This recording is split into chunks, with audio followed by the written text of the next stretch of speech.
এনসিপির প্রতি এই সরকারের যে আচরণ এটা অবশ্যই পক্ষপাতমূলক।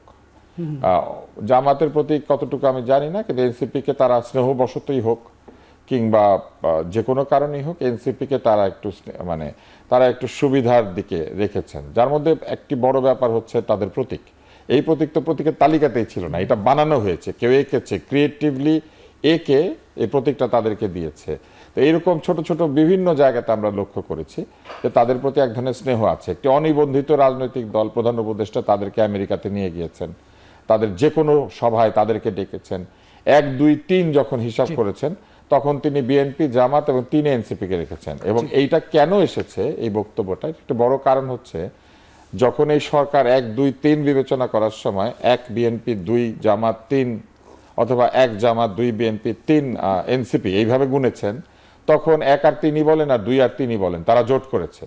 ফলে সরকারের তালিকা অনুযায়ী এনসিপি জামাতের দিকে এমনিতেই পাল্লাটা হেলে যায় আর কি।